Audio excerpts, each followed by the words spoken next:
दस्तक में आपका स्वागत है वो रूठते हैं, उन्हें मनाया जाता है, मान भी जाते हैं। राजनीति की ढलती बेला में कभी बीजेपी में लौह पुरुष रहे लाल कृष्ण आडवाणी की अब यही पहचान रह गई है। पहले मोदी के चुनाव प्रचार समिति के हेड बनाए गए, उस वक्त रूठे, फिर जब प्रधानमंत्री उम्मीदवारी गले के नीचे नहीं उतरी और अब अपनी चुनावी सीट को लेकर फिर से रूठे, लेकिन 24 घंटे के अंदर ही सरेंडर भी कर दिया। जी हां, आडवाणी का सरेंडर।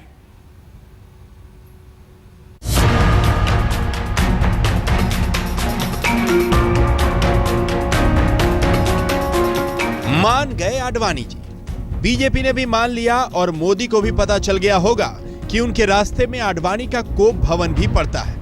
लेकिन कमोबेश 24 घंटे के हाई वोल्टेज ड्रामे के बाद यह साफ हो गया कि आडवाणी अपने परंपरागत सीट गांधीनगर से ही लड़ेंगे, भोपाल से नहीं। आडवाणी की तरफ से बयान जारी कर कहा गया, मैं पार्टी के सहयोगियों की भावनाओं से भाव विह्वल हूं। कुछ हफ्ते पहले मैंने कहा था मैं गांधीनगर से ही चुनाव लड़ूंगा। 1947 में कराची से भारत आने के बाद से ही मैं गुजरात से जुड़ा रहा। 1991 से ही गांधीनगर का प्रतिनिधित्व करता आ रहा हूं। मैंने ये चुनाव भी गांधीनगर से ही लड़ने का फैसला किया है। मैंने राजनाथ सिंह को अपनी राय बता दी है। वो सब समझते हैं, नाम अब्दुल है मेरा, सबकी खबर रखता हूँ। वो सब समझते हैं और समझते हैं और जानते हैं और मानते हैं। मान गए आडवाणी, लेकिन रूठने मनाने के इस दौर से झटका पार्टी को ही लगा है। अब पार्टी भले ही ये मंथन करते रहे कि मोदी से गलती हुई या फिर आडवाणी से, लेकिन मंथन इस बात पर भी जरूरी है कि आत्मघाती गोलों से कैसे बचा जाए। आडवाणी के सब्र का पैमाना तब छलक गया जब बीजेपी में उम्मीदवारों के नाम की सूची पर सूची आती गई और उसमें इन्होंने गांधीनगर से अपना नाम नहीं देखा। तब इन्होंने इच्छा जता दी कि भोपाल से लड़ेंगे। उधर भोपाल से भी संदेश आ गया, आपका स्वागत है, लेकिन पार्टी अड़ गई कि नहीं, आडवाणी तो गांधीनगर से ही लड़ेंगे। गांधीनगर से श्री लाल कृष्ण जी आडवाणी, बड़ोदरा से श्री नरेंद्र जी मोदी। जैसे ही बुधवार को आडवाणी के नाम की घोषणा हुई, बीजेपी के बड़े नेताओं का रास्ता उनके घर की तरफ मुड़ गया। सुषमा और वेंकैया उन्हें मनाने चले गए, लेकिन आडवाणी नहीं माने। दूसरी तरफ मोदी संघ प्रमुख मोहन भागवत से मिलने पहुंच गए। सूत्रों के मुताबिक संघ ने भी आडवाणी को सुझाव दिया कि गांधीनगर से ही वो लड़ें, नहीं तो संदेश गलत जाएगा। आप इसीलिए इसमें कुछ ज्यादा ना देखते हुए, हाँ हमारे सीनियर लीडर्स हैं, उनसे बात कर रहे हैं। बहुत सारे विषय चर्चा में आएंगे, मगर अभी चिंताजनक ऐसे विषय कुछ नहीं है। लेकिन दिक्कत तो इतनी है कि गुरुवार की सुबह भी आडवाणी रूठे रहे। सुषमा गई, वेंकैया गए, जेटली गए, लेकिन आडवाणी नहीं माने। यहां तक कि राजनाथ भी गए और खुद मोदी भी। आडवाणी के करीबियों का कहना है कि उन्होंने दो टूक पूछा जब गुजरात बीजेपी ने गांधीनगर से और मध्य प्रदेश बीजेपी ने भोपाल से उनका नाम भेजा, तो फिर किस आधार पर भोपाल से उनका नाम काट दिया गया। जवाब तो नहीं आया, लेकिन अंदर की कला सतह पर फैलने लगी। तो राजनाथ ने कहा, जहां से चाहे वहां से लड़ने आडवाणी जी। मैंने आडवाणी जी के ऊपर हम लोगों ने छोड़ा था। दोनों स्थानों से प्रपोजल मुझे प्राप्त हुआ था, गुजरात के गांधीनगर से और मध्य प्रदेश के भोपाल से। तो सेंट्रल इलेक्शन कमेटी ने विचार करने के बाद यह फैसला किया कि गांधी जी, ये आडवाणी जी जहां से भी लड़ना चाहते हैं वहां से चुनाव लड़ सकते हैं। मैं चेन्नई से वापस हो रहा हूं, अभी भी जानकारी प्राप्त हुई है कि उन्होंने स्वयं गांधीनगर से, यानी गुजरात के गांधीनगर से लड़ने का फैसला किया है। पार्टी का लोकतंत्र देखिए। मोदी ने कहा काशी चाहिए, जोशी को काशी से जाना पड़ा। राजनाथ बोले लखनऊ लाओ, लालजी टंडन लाल पीले भी ना हो सके। बाड़मेर से जसवंत सिंह बड़ी मशक्कत कर रहे हैं। कलराज कानपुर से विदा कर दिए गए, लेकिन आडवाणी ने भोपाल पर हाथ रखा तो जबरन गांधीनगर दिया गया। विपक्ष कह रहा है आपस में ही सिर्फ फुटबॉल है, देश का क्या करेंगे। पिछले 2 वर्ष में मोदी लगातार बड़े होते गए। दूसरे नेता ही नहीं, कई बार तो पार्टी भी छोटी नजर आने लगी। और अब आडवाणी भी हुंकार भरते भरते नमो के सामने नतमस्तक हो गए दिखते हैं। अमिताभ सिन्हा, दिल्ली, आज तक।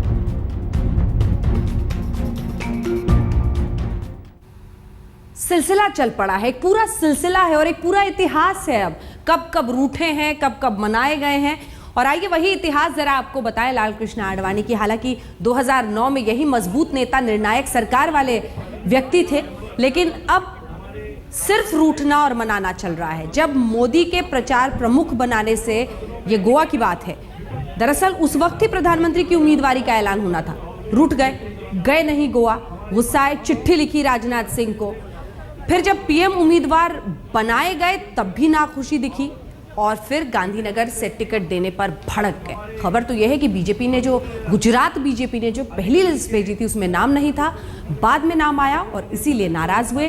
फिर शिवराज सिंह चौहान पर नरेंद्र मोदी से ज्यादा यकीन हुआ और कहा भोपाल से लड़ना चाहता हूं, वहां से भी न्योता है। लेकिन आखिरकार मान गए हैं और फिर एक लिखित बयान में कह दिया है कि मैं दोनों का शुक्रिया अदा करता हूं। दिनों का फेर इसे ही कहते हैं। जी हां, कभी मोदी को बीजेपी के सेंटर स्टेज पर लाने के लिए आडवाणी पार्टी से हट कर बैठते थे। 2002 के बाद, गुजरात के दंगों के बाद मुख्यमंत्री पद से जब मोदी को हटाने की बात आई, वाजपेयी साहब ने इसका जिक्र किया, तो आडवाणी ने अपना वीटो लगा दिया था उस वक्त। लेकिन अब उसी आडवाणी के गले के नीचे यह बात नहीं उतर रही है कि मोदी का कद उनके साए से बड़ा हो गया है।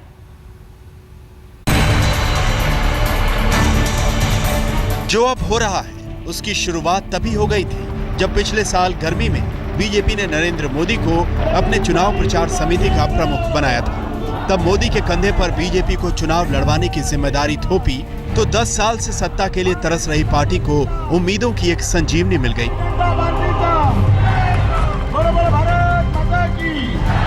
पूरे चुनावी अभियान को ध्यान में रखते हुए आज मैंने गुजरात के मुख्यमंत्री श्री नरेंद्र मोदी को चुनाव अभियान समिति का चेयरमैन घोषित किया है। और लेकिन उनकी खुशियों पर तब लाल कृष्ण आडवाणी का हठ भारी पड़ गया। आडवाणी इस बात को लेकर कतई खुश नहीं थे कि मोदी को चुनाव प्रचार की कमान सौंपी जाए। बीमारी को वजह बताकर तब पार्टी की गोवा कार्यकारिणी में भी आडवाणी नहीं गए थे। लेकिन कमाल ये हुआ कि इधर कार्यकारिणी खत्म हुई, उधर आडवाणी की तबीयत भी ठीक हो गई। और ठीक होते होते आडवाणी ने ऐसा पासा फेंका कि बीजेपी की सेहत बिगड़ने लगी। आडवाणी ने एक साथ बीजेपी के तीनों अहम पदों, राष्ट्रीय कार्यकारिणी, संसदीय दल और चुनाव समिति से इस्तीफा दे दिया। अब की तरह तब भी बीजेपी मनाने में जुट गई। आडवाणी 24 घंटे के भीतर मान भी गए, अपना इस्तीफा भी वापस ले लिया। लेकिन दिल पर पड़े फफोले के दाग जब तब सामने आ जाते हैं। बीजेपी मोदी के इशारे पर चलने लगी और आडवाणी मोदी की जगह मध्य प्रदेश के मुख्यमंत्री शिवराज सिंह चौहान का बखान करने लगे। नरेंद्र भाई मोदी को मैं कहता हूं कि गुजरात तो पहले भी स्वस्थ था, उसको आपने उत्कृष्ट बना दिया है, इसके लिए आपका अभिनंदन।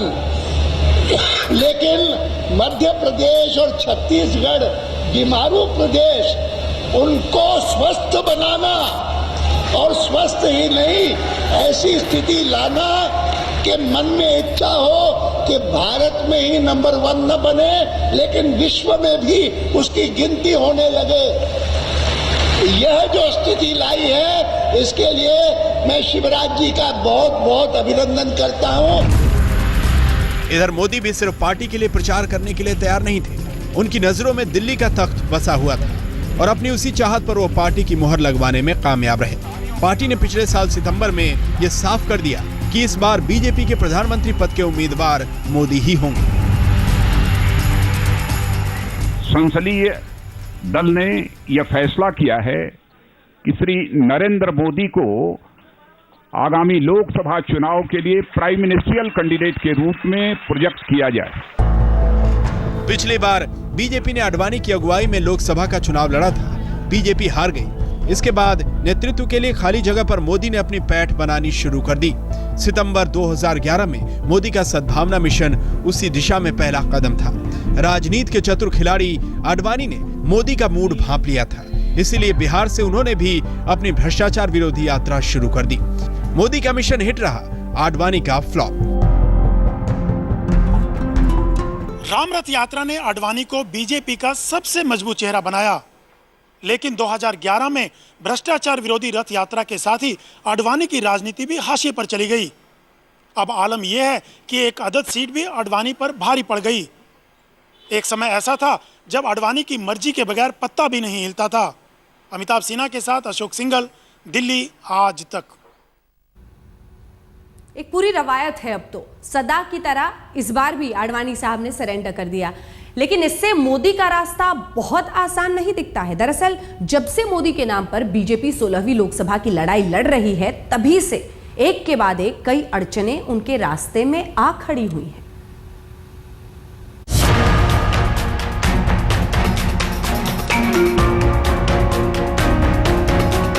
बीजेपी में काल चक्र पूरे 360 डिग्री घूम गया है। वो भी एक दिन थे जब मोदी आडवाणी के इशारे पर चलते थे, और एक ये दिन है कि मोदी के इशारे पर आडवाणी का हठ भी बेकार चला जाता है। लेकिन इस इशारेबाजी में मोदी का रास्ता भी बहुत आसान नहीं रहा। पहले दिन से ही जब बीजेपी ने चुनाव प्रचार का जिम्मा सौंपा, 17 साल पुराना सहयोगी जेडीयू अलग हो गया। हम लोगों की बुनियादी बातें हैं, उससे पूरे तौर पर भटकाव हो चुका है। तो दीवार पर की जो लिखावट है उसको हम न पढ़ें तो लोग हम लोगों को गलत ठा रहे हैं। और जिस तरह से बात हो रही है उसमें, और मैं तो यही चाहूँगा कि भाई इतने दिनों तक काम किए हैं, हम तो अपनी तरफ से नीतियों पर और सिद्धांत पर हमारा ये गठबंधन, जैसा कि राष्ट्रीय अध्यक्ष जी ने ऐलान किया है, राष्ट्रीय स्तर पर समाप्त हो रहा है। बाहर नीतीश हुए, अंदर आडवाणी ने आग खोल दी। ये सही है कि उस आग से आडवाणी का दिल ही जला, लेकिन मोदी के लिए कदम कदम पर अंगारे भी बिखेर दिए। वाराणसी से लोकसभा की एक अदद सीट लेने में पार्टी के पुराने नेता मुरली मनोहर जोशी ने मार्च के महीने में पसीना ला दिया। जैसे तैसे जोशी मान गए, वाराणसी छोड़ दी, लेकिन मोदी के अश्वमेध के घोड़े को रोकने के लिए पार्टी में भी बगावत का बिगुल बच गया। आडवाणी चुप रहकर खेल बिगाड़ने लगे, बाकी लोग बोलकर। ये मेरा आखिरी चुनाव होगा। मैं 9 टर्म से पहले एमपी रह चुका हूं, और दार्जिलिंग की जो कोशिश के लिए जो कुछ मुझे करना था, कर सका, वो सब कर दिया है। आखिरी चुनाव मैं घर से ही लड़ना चाहूंगा। माननीय राजनाथ जी, राष्ट्रीय महामंत्री संगठन माननीय रामलाल जी से मैंने अपनी बात कह दी, और मैं पटना जाके अपनी रणनीति को तय करूंगा। हालांकि अपने लिए तो मोदी ने वडोदरा की एक सुरक्षित सीट भी तलाश ली है। शायद डर रहा होगा कि मस्ती के मिजाज वाले बनारस में कहीं खेल ना बिगड़ जाए। अगर वाराणसी में ही रुक गए तो फिर दिल्ली के ख्वाब का क्या होगा? बीजेपी को हर जगह लहर दिख रही है, लेकिन पार्टी में मचे कहर पर विपक्ष चुटकी ले रहा है कि आडवाणी को एक पसंदीदा सीट तक नहीं और अपने लिए सारा जहां। हर जगह नरेंद्र मोदी का वर्चस्व कायम हो गया है। आप अपने राजाओं की तरह, एक पसंद आपको सीट आई कि बनारस से हमें लड़ना है, इसके कारण आपने मुरली मनोहर जोशी जी को यहां से भगा दिया। कहीं बाहरी उम्मीदवारों पर बवाल, कहीं पार्टी के बड़े नेताओं की करनी धरनी पर ही सवाल, और इन सब के बीच मोदी की छवि पर उठती उंगली। जाहिर है 16 मई तक बीजेपी को कई मुश्किलों से जूझना होगा, बाकी दलों की ही तरह। रीमा पराशर के साथ अमिताभ सिन्हा, दिल्ली आज तक। लौह पुरुष कहां से कहां पहुंच गए हैं, और इसी बीच एक के बाद एक खबर आ रही है। जी हां, कांग्रेस पार्टी ने अपने उम्मीदवारों का ऐलान किया है। कुछ दिलचस्प सीट भी उसमें, जिसमें शिवगंगा से कार्तिक चिदंबरम को टिकट। अब ये बड़ा दिलचस्प है, पीसी के बाद अब केसी की एंट्री हो गई है। जी हां, पी चिदंबरम के बाद अब उनके सुपुत्र साहब कार्तिक चिदंबरम को टिकट शिवगंगा से। सिर्फ और सिर्फ विरासत की खींचतान बार बार कांग्रेस पार्टी में सामने आती है, सतह पर आती है, और वही लड़ाई देखिए। पी चिदंबरम, इधर मणिशंकर अय्यर भी चुनाव लड़ेंगे। पी चिदंबरम के बेटे कार्तिक चिदंबरम को, यानी पीसी के बाद अब केसी की एंट्री हो गई है चुनावी घमासान में। मणिशंकर अय्यर भी चुनाव लड़ेंगे। बहुत दिलचस्प है, ऐसे तमाम लोग, मणिशंकर अय्यर जैसे जो कि राज्यसभा का रास्ता अपनाते थे, वो लड़ेंगे। इधर महाबल मिश्र को पश्चिमी दिल्ली से टिकट। पश्चिमी दिल्ली गढ़, बहुत सारे पूर्वांचली यहां पर रहते हैं, और इसीलिए वहां से महाबल मिश्रा को ही टिकट। चुनाव आया तो बॉलीवुड से भी कई मखमली चेहरे राजनीति की खुरदरी जमीन पर उतर आए हैं। मथुरा से, जी हां, बीजेपी ने ड्रीम गर्ल हेमा मालिनी को उतारा है, तो चंडीगढ़ से किरण खेर को, कांग्रेस से लेकर आप तक इस होड़ में कोई भी पीछे नहीं है।